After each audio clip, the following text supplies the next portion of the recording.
Hello students, हम लोग chapter number 2 exercise 3.2 कर रहे हैं। राइट, उसके क्वेश्चन नंबर जो है सेकंड वाला, उसके फोर्थ पार्ट पे हम लोग आ गए हैं। ओके, तो अब हम ये क्वेश्चन को देखते हैं क्या कहते हैं। इस क्वेश्चन में बहुत इजी वे में हम कर रहे हैं, आराम से कर रहे हैं, कोई जल्दबाजी नहीं है। क्वेश्चन क्या कहता है? क्वेश्चन कहता है कि the taxi charges in a city consist of a fixed charge together with the charge for the distance covered. यानी कि एक तो फिक्स चार्ज है प्लस साथ में जो डिस्टेंस है उसके हिसाब से भी कुछ पैसे हैं। तो वो आगे आपको बता रहे हैं। मतलब एक तो फिक्स चार्ज है, फिर आगे पर आपके डिस्टेंस के हिसाब से भी चार्ज। तो क्या कहते हैं? वो कहते हैं कि for a distance of 10 kilometre the charge is ₹105 and for a journey of 15 kilometre charge is 155। तो आपसे वही पूछ रहे हैं, वही वेरिएबल्स निकालने हैं। बस अब आपको ना डायरेक्टली इक्वेशन ना देके इक्वेशन बनाने का काम भी दे दिया है। इक्वेशन सॉल्व तो करनी है बट उससे पहले इक्वेशन बनानी भी है। तो कहते हैं फिक्स चार्जेस क्या है और चार्ज पर किलोमीटर भी क्या है, और एक पर्सन को कितना पे करना पड़ेगा for travelling a distance of 25 kilometre. तो इसको देख के डरना नहीं है। बेसिकली उन्होंने आपको दो हिंट्स दे दिए हैं। ठीक है, उन्होंने आपको क्या किया है, दो हिंट्स दे दिए हैं। कैसे? उन्होंने कहा कि 10 किलोमीटर की जर्नी के लिए 105 लगते हैं और 15 किलोमीटर की जर्नी के लिए 155 लगते हैं। तो हम एक्स और वाई अभी बताऊंगी मैं किसका कैसे मानेंगे। दो इक्वेशन बनाएंगे, एक्स और वाई निकाल लेंगे, और जब एक्स और वाई निकल जाएगा तो फिर उन्होंने हमें एक और पार्ट दे दिया कि फिर आप बता दो 25 किलोमीटर के लिए कितने पैसे लगेंगे। तो कोई दिक्कत नहीं है। तो हमें करेंगे कैसे? हम इसका सोल्यूशन हम कैसे करेंगे? हम मान लेते हैं कि let the fix charge be ₹x। क्या मान लेते हैं? Let the fixed charge is equal to ₹x। Okay, and हम मान लेते हैं कि चार्ज जो पर किलोमीटर है, चार्ज कह लो फेयर कह लो, चार्ज पर किलोमीटर है ₹y। ठीक है, तो देखो हमने क्या किया, फिक्स चार्ज पे x मान लिया। वो तो लगने ही लगने हैं, आप चाहे 1 किलोमीटर जाओ, चाहे 2 किलोमीटर जाओ, चाहे 3 किलोमीटर जाओ, तो वो तो लगने ही लगने। प्लस आपके पर किलोमीटर के हिसाब से भी पैसे लगेंगे। एक फिक्स चार्ज लगेगा प्लस आपके पर किलोमीटर के हिसाब से भी पैसे लगेंगे। तो यानी कि अब अकॉर्डिंग टू द क्वेश्चन अगर मैं देखूं, उन्होंने बोला 10 किलोमीटर के लिए कितने लग रहे हैं? 105। तो अगर मैं देखूं तो 10 किलोमीटर के लिए तो मैं लिखूंगी according to the question X तो लगना ही लगना है बेटा। और 1 किलोमीटर के लिए अगर वाई रुपीज लग रहे हैं तो 10 किलोमीटर के लिए क्या 10 वाई नहीं लगेंगे? अगर 1 किलोमीटर के लिए ₹2 है मान लो, तो 2 के लिए कितना हो जाएंगे? 2 × 2। 3 के लिए कितना हो जाएगा? 2 × 3, है ना? ₹2 1 किलोमीटर के हैं तो 2 किलोमीटर के लिए ₹4, 3 किलोमीटर के लिए ₹6, ऐसे तो करते हैं। तो अगर वाई रुपीज लग रहे हैं 1 किलोमीटर के लिए तो 10 किलोमीटर के लिए 10 वाई लगेंगे।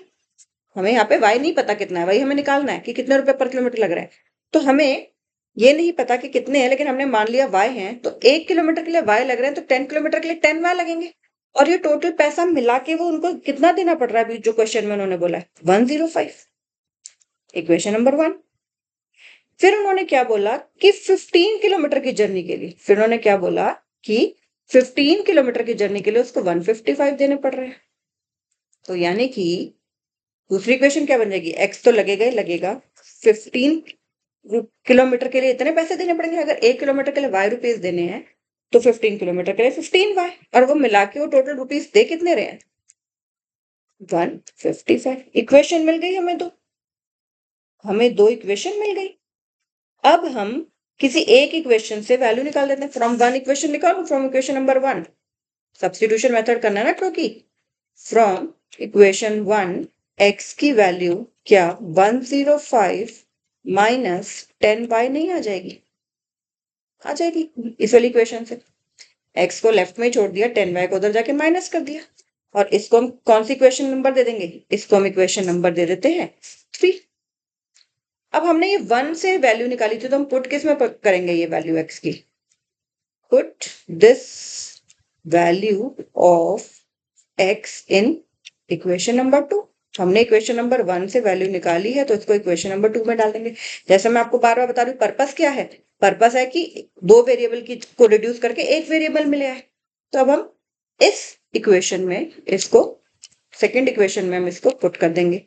इक्वेशन है क्या, x प्लस 15y is equal to 155। x की जगह, इस x की जगह मैं ये वैल्यू पुट कर दूंगी 105 माइनस 10y, बाकी सब एज इट इज उतार दिया। हमने सिर्फ x का सब्सटीट्यूट डाल दिया। हमने क्या किया, x की वैल्यू हमने क्वेश्चन नंबर 3 में जो निकाली थी हमने यहाँ पे पुट कर दिया, तो हमने x को सब्सटीट्यूट कर दिया y के टर्म्स में।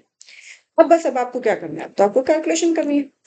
105 माइनस का 10y प्लस का 15y, माइनस प्लस माइनस होगा, साइन बढ़ेगा, तो 15 बड़ा है तो plus 5y is equal to 155। 5y को यहां छोड़ देते हैं, उधर जाके 105 माइनस हो जाएगा, तो क्या बचेगा, 50 बच जाएगा। कितना बच जाएगा, 50। तो y की वैल्यू कितनी आ जाएगी, ये 5y की वैल्यू आई है 50, तो y की वैल्यू आ जाएगी 50/5 यानी कि 10। y की वैल्यू कितनी आ गई, 10। अब हमें x की भी तो वैल्यू निकालनी है, क्योंकि हमें तो दोनों बताना है ना, y तो हमें पर किलोमीटर का चार्ज मिल गया, x भी तो निकालना है। तो x की ये जो थी इक्वेशन नंबर 3 105 माइनस 10y, हम इसमें ये वैल्यू ऑफ y को पुट कर देंगे। Put this value of y in equation which, equation 3, वो क्या थी कि x is equal to 105 minus 10y। 105 की जगह 105, माइनस की जगह माइनस, 10 की जगह 10 और y की जगह 10, तो 10 इंटू 10 कितना होता है 100। 105 में से 100 गए तो कितना बचा 5, तो x की वैल्यू कितनी आ गई, x की वैल्यू आ गई हमारी 5। x भी आ गया, y भी आ गया, 5 भी आ गया, x भी आ गया, y भी आ गया। तो x था क्या, x हमने माना किसको था, फिक्स्ड चार्ज को ही तो माना था। तो हमने क्या माना था, x को फिक्स चार्ज, तो एक फिक्स चार्ज आ गया ₹5, और charge and charge per kilometre को हमने माना था कितना, y। तो हमें पता चल गया कि 1 किलोमीटर के कितने रुपए ले रहे हैं, 10। ठीक है, ध्यान से देखते हैं ऊपर, यही माना था हमने। देखिए कि फिक्स चार्ज जो है वो x है और चार्ज पर किलोमीटर जो है वो y है। अब लेकिन आगे क्वेश्चन में उन्होंने हमें यहाँ पे खत्म करने को नहीं बोला, पहले तो ये बोला था कि फिक्स चार्जेस के हमने निकाल दिए, what are the fix charges यानी कि what is x and the charge per kilometre यानी कि y, वही तो हमने माना है x और y, वो हमसे बोला था हमने निकाल दिया। अब आगे भी लेकिन ये कुछ कह रहे हैं कितना एक पर्सन को पे करना पड़ेगा अगर वो 25 किलोमीटर पे चलेगा, तो क्या मुश्किल है। नाउ आपको पता है पेमेंट फॉर 25 किलोमीटर जर्नी कितनी हो जाएगी, 25 किलोमीटर जर्नी हो जाएगी कितना, x तो देना ही देना है, और 25 किलोमीटर के लिए 25y। लेकिन अब अच्छी बात क्या है, हमें x और y तो पता चल गया, हमें x और y पता चल गया, तो x की जगह मैंने पुट किया 5, प्लस की जगह प्लस, 25 की जगह 25, y की जगह 10, 5 की जगह 5, 25 इंटू 10 होता है 250, 5 प्लस 250 इज 255, तो यानी कि payment for 25 kilometre journey is ₹255। तो क्या मुश्किल लगा क्वेश्चन, क्या किया हमने, हमें पहले स्टेटमेंट्स बनाई। सबसे पहले हमें क्या करना है, हमें स्टेटमेंट्स बनानी है। क्वेश्चन में दे रखा है कि फिक्स चार्ज तो लगेगा ही लगेगा, फिक्स चार्ज तो लगेगा ही लगेगा, साथ में चार्ज फॉर डिस्टेंस कवर्ड भी लगेगा। तो 10 किलोमीटर के लिए उन्होंने बोला 105 लग रहे हैं, तो हमने क्या किया, फिक्स चार्ज तो लगेगा ही लगेगा 10 किलोमीटर के लिए इतना, क्योंकि हमने पर किलोमीटर बाय माना था और फिक्स चार्ज हमने एक्स माना था। तो इक्वेशन नंबर 1 मिल गई। इक्वेशन नंबर 2, 15 किलोमीटर के लिए हमने कहा 155 लगेगा, तो हमने इक्वेशन नंबर 2 भी निकाल दी, ये कि x प्लस 15y इज इक्वल टू 155। फिर फर्स्ट इक्वेशन में से x को यहाँ छोड़ के हमने ये वैल्यू निकाल दी, जो कि इक्वेशन नंबर हमने 3 कह दी।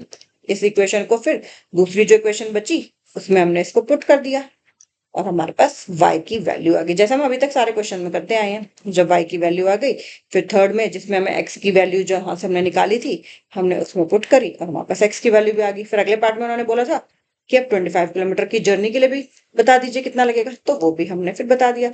x तो लगना ही लगना है, 25 किलोमीटर की जर्नी के लिए 25 लगेगा, और x और y की अब हमें पास वैल्यू थी तो हमने बता दिया।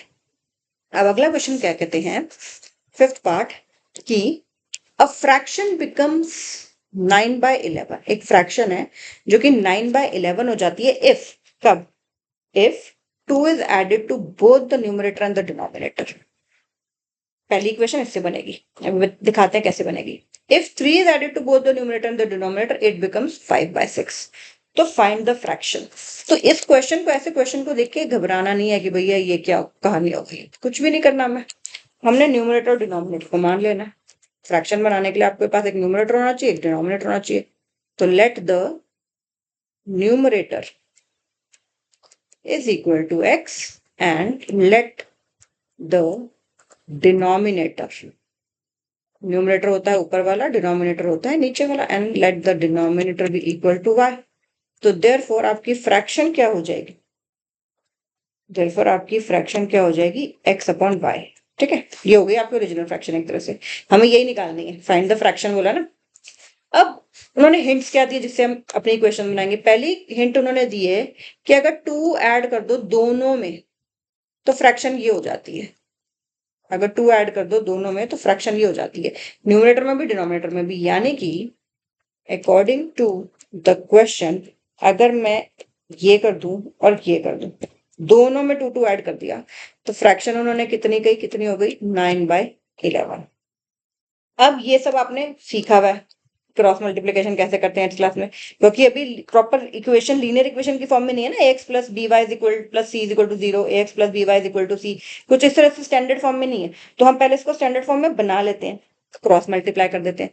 तो ये 11 जो है इधर जाके मल्टीप्लाई हो जाएगा और ये इधर जाके, तो 11 into X plus 2 is equal to 9 into Y plus 2। Cross multiply कर दिया हमने। अब इसको ब्रैकेट्स ओपन कर लो, 11x plus 22 is equal to 9y plus 18। X और वाई की टर्म्स को एक तरफ रख लेते हैं, कॉन्स्टेंट्स को एक तरफ। तो ये क्या हो जाएगा, 11x माइनस 9y, ये हो जाएगा 18 माइनस 22। तो आ गया यानी कि 11x minus 9y is equal to -4। ये आ गई हमारी क्वेश्चन नंबर 1।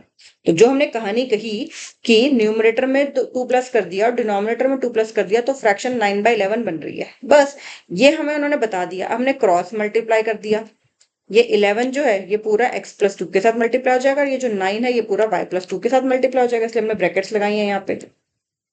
ऐसा नहीं कि किसी एक के साथ कर दो, पूरे के साथ होगा वो। अब 11 into X 11x, 11 into 2 22, 9 into Y 9y, 9 into 2 18। 11x यहीं पे है, y वाली टर्म को इधर ले आए तो साइन चेंज होकर इधर आ गया, ये 22 को उधर ले गए तो -22 हो गया। 18 minus 22 plus minus minus sign बढ़ेगा, तो हमारे पास इक्वेशन नंबर 1 मिल गई। ठीक है, अब देखते हैं क्वेश्चन नंबर 2 के लिए उन्होंने हमें क्या हिंट्स दिए। उन्होंने कहा है कि अगर 3 ऐड कर दो दोनों में, न्यूमरेटर एंड डिनोमिनेटर में, तो फ्रैक्शन कितनी बन जाती है, फ्रैक्शन कितनी बन जाती है, 5/6 बन जाती है। तो अब हम दूसरी क्वेश्चन बना लेते हैं।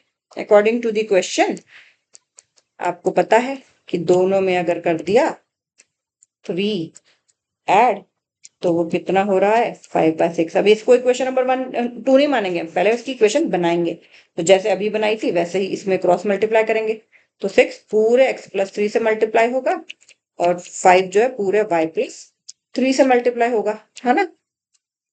6 into X 6x plus 6 3 18, 5 into Y 5y plus 5 3 15।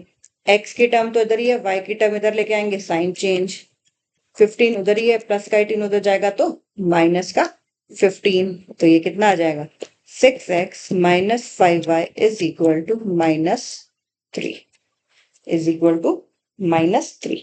तो हमारे पास ये इक्वेशन नंबर 2 आ गई है। अब ये आई है हमारे पास इक्वेशन नंबर 1 और इक्वेशन नंबर 2। तो दोनों को पहले इकट्ठे उतार ली। क्या आई थी पहली equation, 11x minus 9y is equal to -4। 11x minus 9y, ये मैं समझाने के लिए उतार रही हूँ, आपने तो एक बार बना दिया तो 1 और 2 वहां पे लिख के रहो। और दूसरी है 6y minus 5y is equal to -3। ये हमारी इक्वेशन 1 एंड इक्वेशन नंबर 2। अब किसी एक इक्वेशन से किसी एक वेरिएबल की वैल्यू निकाल लेते हैं, किसी एक इक्वेशन से एक वेरिएबल की वैल्यू निकाल लेते हैं। बताइए किससे निकालें, सेकंड से निकाल लें, क्योंकि फिर वो from equation 2 6x -5y is equal to -3 है, तो 6x is equal to -3 plus 5y, और x की वैल्यू कितनी आ जाएगी, -3 plus 5y whole upon 6। let this be question number 3। -3 है ये, ठीक है। अब इसको हमने क्वेश्चन नंबर 2 से निकाला, तो हमें पुट किस में करना होगा, इक्वेशन नंबर 1 में, है ना। Put this value in equation 1। Equation 1 क्या, 11x minus 9y is equal to -4। 11x minus 9y is equal to -4। 11 की जगह 11, x की जगह ये वैल्यू क्या है, वो -3 plus 5y whole upon 6 minus 9y as it is -4 as it is. ध्यान से इसको करना है, देखो सिर्फ x की वैल्यू पुट की है, बाकी सब सेम उतारती है। अब पहले तो ब्रैकेट को ओपन कर देते हैं, इस 11 को मल्टीप्लाई कर देंगे तो क्या हो जाएगा, माइनस का 33 प्लस का 55y होल अपॉन 6। ये 6 सिर्फ इसके नीचे है, अभी इसके नीचे तो 1 ही है, तो पहले मुझे एलसीएम लेना पड़ेगा, राइट। 6 और 1 का एलसीएम 6, 6 को 6 से डिवाइड करेंगे 1, तो जो ऊपर का इसका न्यूमरेटर है वो तो 1 से मल्टीप्लाई करेंगे तो कोई चेंज नहीं होगा। माइनस 6 को 1 से डिवाइड किया, 6 6 9 the 54y 50, 6 9 the 54y is equal to -4 as it is. बस अब कोई प्रॉब्लम नहीं है, सॉल्व करते जाओ। लाइक टर्म्स को कर लेते हैं, माइनस का 33 एज इट इज, ये भी y की टर्म, ये भी y की टर्म, लाइक टर्म्स हैं, तो प्लस का 55 माइनस का 54, तो 1y बचा। 55y में से 54y गया तो y बचा। ये क्या है, ये है हमारा 6 इज इक्वल टू -4। अब फिर क्रॉस मल्टीप्लाई करते हैं, 1 से मल्टीप्लाई करेंगे वो तो सेम रहेगा, और वो कितना हो जाएगा, 6 इंटू -4 माइनस का 24, y को यहाँ छोड़ देते हैं, माइनस का 24 प्लस का 33। माइनस और प्लस क्या होते हैं, माइनस, लेकिन साइन किसका लगता है, साइन तो बड़े का लगता है। तो 33 में से 24 गए तो y की वैल्यू कितनी आ गई, 9 आ गई, ठीक है।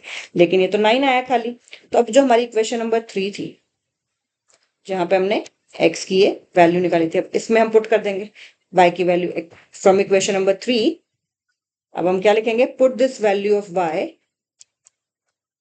put this value of y in equation 3, right? क्या थी वो वैल्यू, x is equal to -3 plus 5y whole upon 6। -3 की जगह -3, प्लस की जगह प्लस, 5 की जगह 5, y की जगह 9, तो अभी हमने दिखाया वो 9 आया, नथिंग डिफिकल्ट नाउ। माइनस का 3, 9 5 द 45 होल अपॉन 6, 45 माइनस का 3 प्लस का 45 42, क्योंकि माइनस का 3 प्लस का 45, माइनस प्लस माइनस साइन बढ़ेगा, 45 में से 3 के 42, और ये आ गया अपॉन 6। तो क्या 6 7 द 42 नहीं होता, तो x की वैल्यू आ गई 7, y की वैल्यू आ गई 9, यानी कि ये हमने माना किसको था ये। फिर आपसे पूछा क्या, फाइंड द फ्रैक्शन, पूछा तो क्या है, फाइंड द फ्रैक्शन, तो देयरफॉर आपकी फ्रैक्शन कितनी आ गई, देयरफॉर आपकी फ्रैक्शन कितनी आ गई, x ऊपर था y नीचे था, x 7 आया है, y 9 आया, 7/9 आपकी फ्रैक्शन आ गई। अगर अब आपको चेक भी करके देखना है तो आप चेक भी करके देख सकते हो, है ना। आप देखो, चेक करके देख लो, 7/9, इसमें भी 2 प्लस कर दो, इसमें भी 2 प्लस कर दो, है ना। तो ये कितना आ गया, 9/11। इसमें भी 3 प्लस करके देख लो, इसमें भी 3 प्लस करके देख लो, तो कितना आ गया, 7 + 3 10, 9 + 3 12, कट करोगे तो 5/6। यही तो क्वेश्चन में दे रखा था, 9/11 और 5/6, 9/11 और 9/11 और 5/6, तो यानी कि हमारा क्वेश्चन बिल्कुल हमने सही किया है, राइट। तो आराम से आपका क्वेश्चन जो है वो हो जाते हैं, आपको इसमें टेंशन नहीं लेने की किस तरह से होगा, ओके। इसका एक पार्ट और रह गया है, वो भी कर लेते हैं। एज का क्वेश्चन है वो,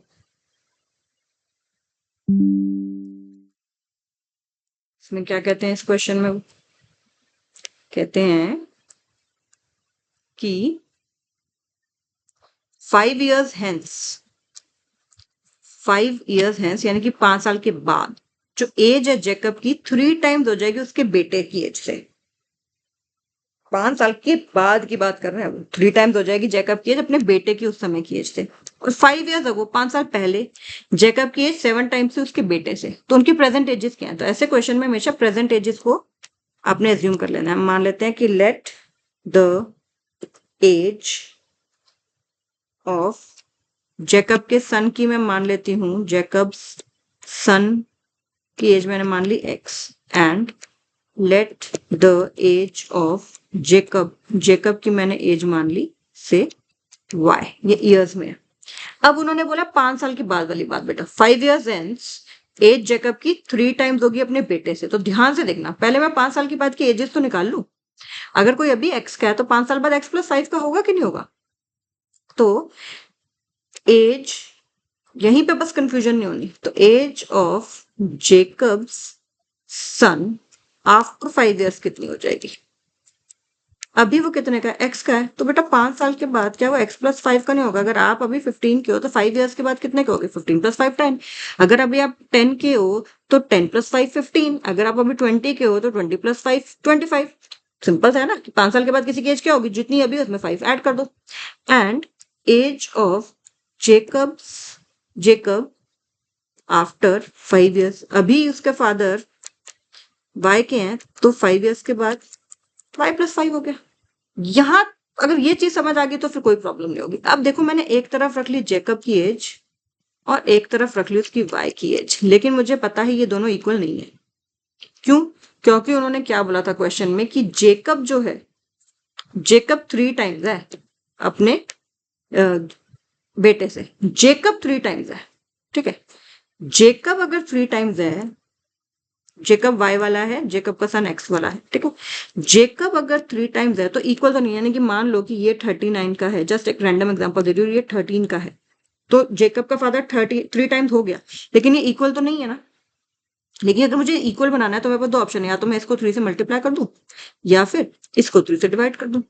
तो जो छोटी चीज है, जेकब की एज बड़ी है, जेकब के सन की छोटी है, कितना उन्होंने बताया कि वो 3 टाइम्स है। तो बेसिकली जेकब की एज के साथ अगर मैं 3 मल्टीप्लाई कर दूं, क्योंकि क्वेश्चन में क्या गिवन है कि जेकब जो है वो अपने बेटे से 3 टाइम्स है। यानी कि अगर जेकब 45 का है तो बेटा 15 का है, अगर ऐसे वो कह रहे हैं। तो मुझे इक्वल तो नहीं रहना, ये दोनों ऑब्वियसली इक्वल रखने के लिए मुझे बेटे के एज के साथ 3 मल्टीप्लाई करना पड़ेगा ताकि इक्वेशन बन जाए, इक्वल हो जाए जब। तो अब ये कर लिया हमने, 3 से मल्टीप्लाई कर दिया। अब इक्वेशन बना लो, 3x plus 15 is equal to Y plus 5। Y को इधर ले आते हैं, 3x minus Y is equal to 5 minus 15। तो 3x minus Y, 3x minus Y is equal to minus 5। 3x minus Y is equal to minus 10। ये आ गई हमारे पास equation number 1। 3x minus 5, 3x minus Y is equal to minus 10। अब उन्होंने क्या बोला? 5 साल के बाद की एज, 5 साल के पहले की एज बोली। क्वेश्चन में क्या बोला कि 5 years अगो, 5 years अगो जेकब की एज 7 टाइम्स थी उसके बेटे से। तो हम 5 years अगो की एज निकाल लेते हैं। तो हम 5 years अगो जेकब के सन की एज कितनी हो जाएगी? हमने उसको एक्स माना है, आप किसी को भी एक्स किसी को भी वाई मान सकते हो, वो इतनी हो जाएगी। और 5 years अगो जेकब की खुद की एज कितनी हो जाएगी? वो अभी वाई का है तो 5 साल पहले वाई का होगा। फिर हम प्रेजेंट पे आ गए और फिर आज रेफरेंस पॉइंट आज है, आज से 5 साल बाद, और एक केस में आज से 5 साल पहले। तो आज अगर एक्स है जेकब के बेटे की एज तो 5 साल पहले एक्स माइनस 5 थी। आज अगर आप 15 साल के हो तो 5 साल पहले कितने के थे? 15 माइनस 5 10। आज अगर आप 20 साल के हो तो 5 साल पहले कितने के थे? 20 माइनस 5 15। तो वैसे ही है। अब एक तरफ मैंने जेकब के बेटे की एज रख ली, एक तरफ जेकब की रख ली। जेकब फादर है तो बोला जेकब 7 टाइम्स है, तो इक्वल तो नहीं है ना, जेकब बड़ा है। इक्वल रखने के लिए सन की एज के साथ 7 मल्टीप्लाई करना होगा ना, सिंपल। 7x माइनस 35, जैसे अभी ऊपर बताया था, इक्वल रखने के लिए तो बेटे की एज के साथ ही मल्टीप्लाई करना पड़ेगा ना। ये 35 उधर चला गया। अब ये क्या आ गया equation? 7x minus Y is equal to 30। 7x minus Y is equal to 30, right. तो ये क्वेश्चन नंबर हमारी क्या बन गई? 2। मैं इक्वेशन नंबर 1 और 2 दोबारा उतार देती हूँ ताकि कोई प्रॉब्लम ना। इक्वेशन 1 क्या थी हमारी, 3x minus Y is equal to -10, वो थी 3x minus Y is equal to -10, और ये वाली है 7x minus Y is equal to 30। अब किसी एक में से निकाल लेते हैं, फर्स्ट में से निकाल लें, y की वैल्यू निकाल लेते हैं from equation 1। 3x minus Y is equal to -10 है, माइनस वाई को उस तरफ ले गए और -10 को इधर लेके आएंगे तो +10, तो y की वैल्यू निकाल ली 3x + 10। ठीक है, इसको इक्वेशन नंबर 3 कह दिया। ये 1 में से निकालिए तो इसको पुट किस में करेंगे, 2 में। मैंने क्या किया, इस y को उधर ले गई और -10 को उधर ले आया, तो ये वैल्यू आ गई। अब इक्वेशन नंबर पे पुट कर दो, put this value of y। अब हम हमेशा x की करते थे, इस बार y की निकाल ली है। x की भी आप निकाल सकते हो तो भी कोई प्रॉब्लम नहीं है। ठीक है, put this value of y in equation 2। 7x minus Y is equal to 30, ये हमारी इक्वेशन नंबर 2। अब क्या करेंगे, 7x की जगह 7x, माइनस की जगह माइनस, और y की वैल्यू हम क्या पुट कर देंगे, ये वाली 3x + 10 इज इक्वल टू 30। बाकी एज इट इज उतार लिया। 7x माइनस है तो साइन चेंज हो जाएंगे जब ब्रैकेट ओपन होगा। 7x minus 3x 4x minus 10 is equal to 30, minus का 10 उधर जाके प्लस हो जाएगा। 4x इज इक्वल टू 40, तो that implies x is equal to 40/4 यानी कि 10। तो x की वैल्यू आ गई 10। लेकिन अब हमें तो y की भी वैल्यू निकालनी है। x क्या था, जेकब के बेटे की एज। अब हम इसमें वापस पुट कर देते हैं, put in equation number 3। 3x + 10 is equal to y। Put this value of x in equation number 3। वो क्या थी, y is equal to 3x + 10, यही थी ना। तो y की जगह y, इक्वल टू की जगह इक्वल टू 3 इंटू एक्स की जगह भी हमारा कितना आया था, 10।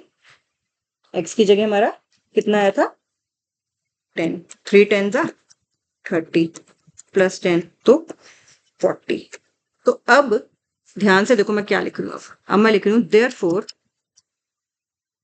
Jacob's son's age, therefore Jacob son's present age, क्योंकि प्रेजेंट एज हमने x और y मानी थी ना, तो उसकी तो हो गई x, यानी कि कितनी थी वो 10 इयर्स। और जेकब की प्रेजेंट एज y मानी थी हमने क्वेश्चन में इनिशियली, तो वो कितनी हो गई 40 इयर्स। अब जरा चेकिंग भी कर लेते हैं। हमने निकाल दी इसकी 10 है, इसकी 40 है। 5 साल बाद में बताओ, 5 साल बाद में, अभी जेकब का बेटा 10 का है तो 5 साल के बाद 15 का होगा। अभी जेकब 40 का है तो 5 साल के बाद 45 का होगा, है ना, ये 3 टाइम्स इससे। तो यानी कि हमने ठीक किया। दूसरी बार कर लेते हैं। उन्होंने कहा 5 साल पहले, अभी वो 10 का है तो 5 साल पहले 5 का होगा। ये अभी 40 का है तो 5 साल पहले 35 का होगा, है ना, ये इससे 7 टाइम्स। यही तो क्वेश्चन में बोला था। तो यानी कि हमारा आंसर जो हमने क्वेश्चन बनाई वो भी ठीक है, हमारा आंसर भी ठीक है कि जेकब के बेटे की एज 10 ईयर्स है प्रेजेंट एज, और जेकब की प्रेजेंट एज y है 40 इयर्स। ठीक है, तो this finishes your exercise. Okay, take care and do subscribe to the channel. Bye.